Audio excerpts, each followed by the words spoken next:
is to foster a world where everyone is committed to living by the principle of compassion. Its mission is to support the emergence of a global movement that brings the Charter for Compassion to life.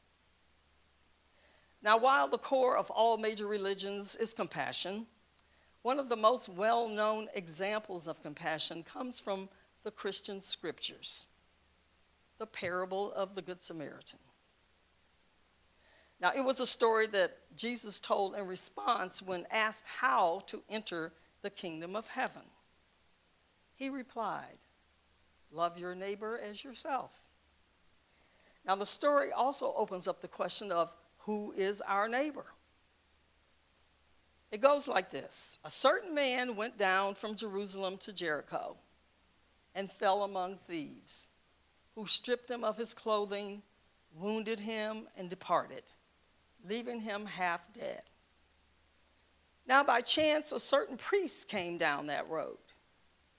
And when he saw the man, he passed by on the other side. Likewise, a Levite, when he arrived at the place, came and looked and passed by on the other side.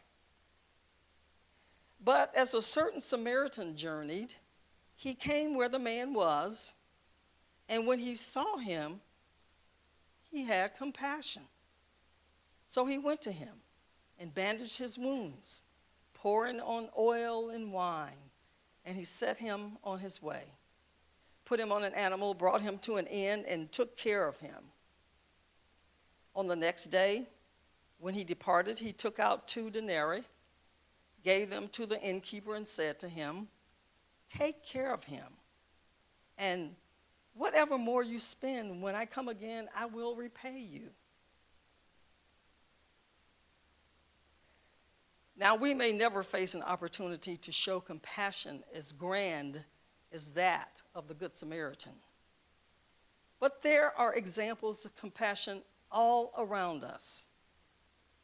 And the most inspiring stories are about ordinary people who are filled with compassion and go out of their way to assist others in their time of need.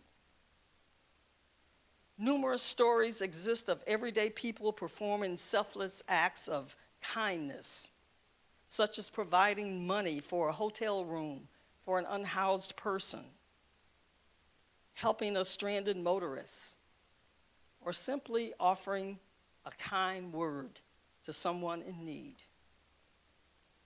As in the case of a woman going through a divorce who was worried about feeding her children. It was during this time that she started finding boxes of food outside her house every morning.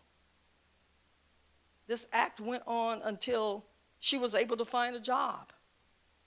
The family never found out who left the groceries that saved their lives. Then there's a story of compassion that gained national attention during the 2016 Rio Olympics, when while competing in the 5,000-meter race, athlete Nikki Hamblin fell and accidentally tripped another athlete, D'Agostino, causing an injury. Despite being competitors, Hamlin helped D'Agostino finish the race, demonstrating remarkable sportsmanship and compassion. Now, most of those who perform acts of service often refuse any reward or recognition. However, compassion is a character trait that is present in everyone. It's also a trait that sometimes gets forgotten.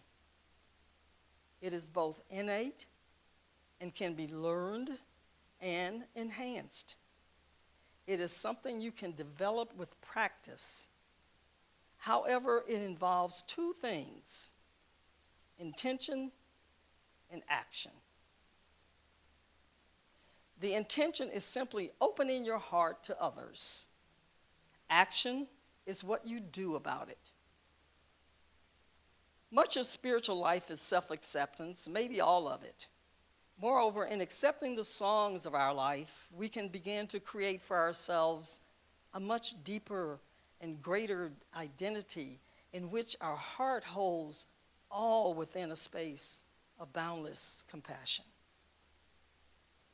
Every life has periods and situations that call on our spirits, but how we respond makes all the difference.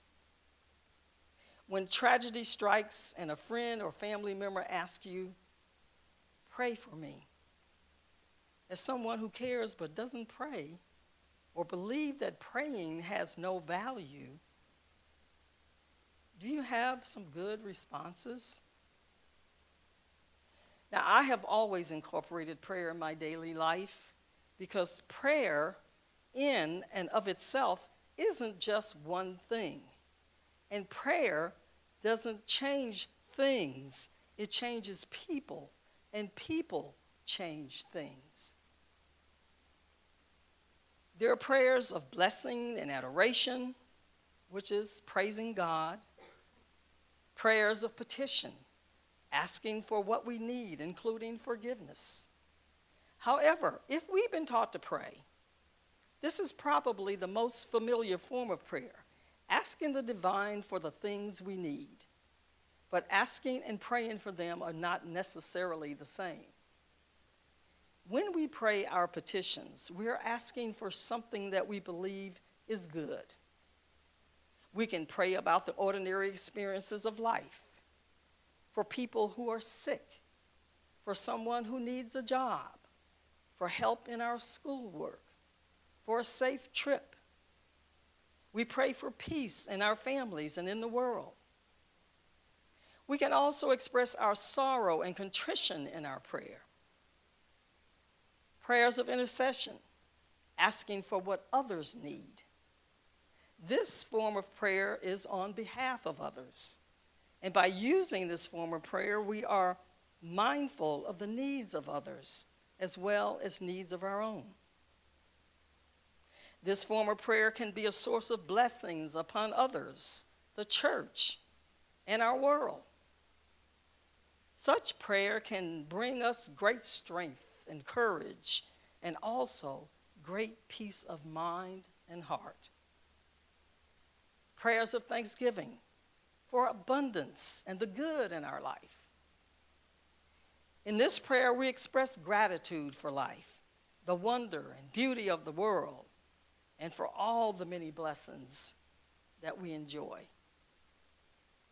This form of prayer encourages bodily expression, such as standing with arms raised or dancing.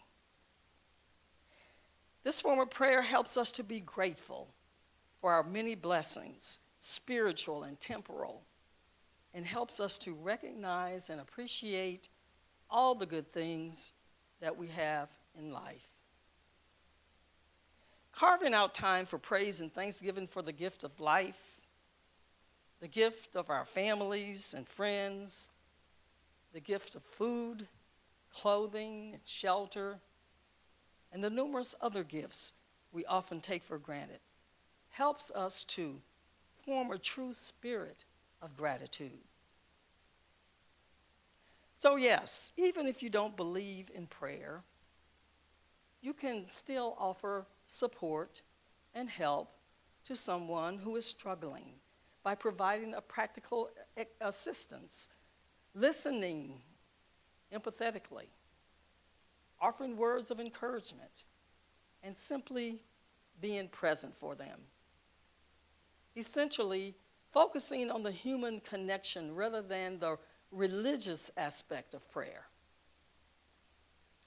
When people ask in person, it's easy to offer a hug or say, "I'll be thinking of you."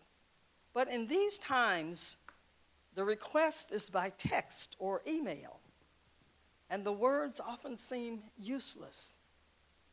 However, in this technological age, an unprecedented number of people across the world are participating in coordinated 24/7, 365 days of prayer.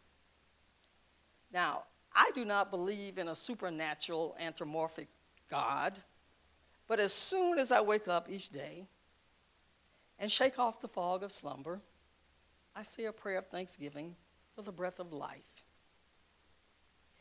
I don't pray with a focus on asking for things, but I do pray for protection. Because Texas drivers are some of the worst that I've ever experienced on any highway. I offer gratitude for the tenacity and the ability of 2 teenagers to raise 5 decent, kind human beings. I open my heart with a deep desire to be the best version of myself that I can be. At its best, as a statement of heartfelt intention, prayer evokes the way we want the world to be. It's a way not just of naming what we yearn for, but also of harnessing our own power, including what we choose to do with it once we harness it. Because, as I said earlier, prayer does not change things. It changes people, and people change things. It doesn't matter if you pray or not, because when we speak our heartfelt intentions aloud or in the silence of our hearts, we can honor life or death, we can acknowledge hope or fear, and in that, we remind ourselves that there's work to do to become kinder, gentler,